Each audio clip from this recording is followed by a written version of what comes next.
L'histoire vraie ou pas de Pierre Bellemare.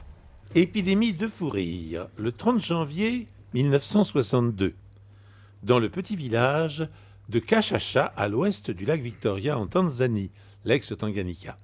3 petites filles furent prises d'un irrépressible fou rire lorsqu'elles apprirent dans leur école d'orpheline que l'ancien chef du gouvernement pourrait revenir au pouvoir. Ça paraît étrange, mais c'était ainsi. La maîtresse laisse d'abord faire, tolérant ce petit moment de détente. Mais au bout de plusieurs minutes, le fou rire des fillettes n'a pas disparu, bien au contraire. Les 3 orphelines pleurent maintenant de rire, se roulent par terre et poussent des cris de joie hystériques. Rapidement, d'autres camarades les rejoignent dans leur délire. L'enseignante a beau demander le calme, rien n'y fait. L'épidémie se propage dans la classe, puis dans la cour de récréation. Certains élèves vont ainsi rire pendant près de 16 heures, sans interruption. D'autres connaissent de courts moments de répit avant que la crise ne reprenne, et aucun d'eux ne sait expliquer l'origine de leur réaction. Les jours se suivent et les rires continuent. 6 semaines après le déclenchement de la crise, on entend encore les rires et les cris des écolières dans l'établissement.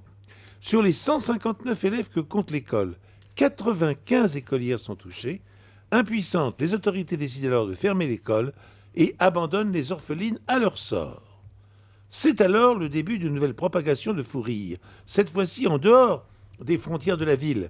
Les fillettes atteintes s'étant déplacées pour trouver refuge chez les parents éloignés, 4 mois plus tard, d'autres villages sont touchés, faisant grimper le nombre de malades à plus de 200.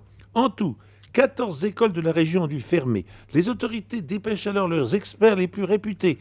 Ils effectuent des prélèvements de sang pour analyse. Les échantillons révèlent la présence de protoxyde d'azote en très faible quantité. Je rappelle que le protoxyde d'azote est appelé aussi gaz hilarant. Bien sûr. Comment ce gaz a-t-il été ingéré? Mystère. Oh là là là là là.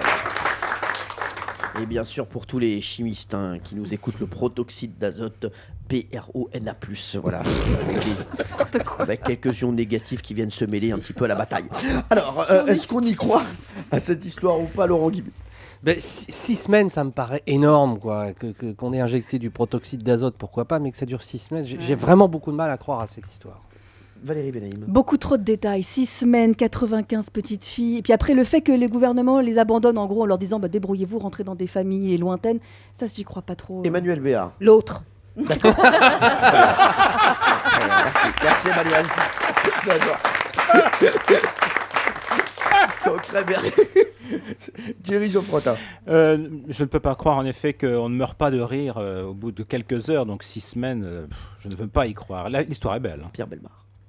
Alors, c'est là que j'ai besoin de votre jugement qui va être évidemment essentiel. Écoutez, je réponds présent. Alors, l'histoire est vraie. Oui. Attendez. Mais la chute est fausse.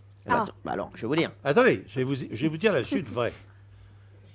Les autorités dépêchent alors leurs experts les plus réputés. Je vous rappelle qu'il y a une crise de fou rire partout. Ils effectuent des prélèvements de sang pour analyse, mais les échantillons ne révèlent rien d'anormal. Ce n'est que 6 mois plus tard que l'épidémie s'essouffla finalement. Comme elle était arrivée, elle partit. D'accord. Donc c'est encore plus mystérieux. C'est encore plus mystérieux. Oui, mais cela dit, l'histoire est vraie. Alors, je vais vous dire. Alors, mais la chute est fausse. Si J'avais changé la chute. Je vais vous dire. Quand la chute est fausse et que l'histoire est vraie, le règlement, l'Europe 1 et le règlement des histoires vraies ou pas de Pierre Bellemare est clair.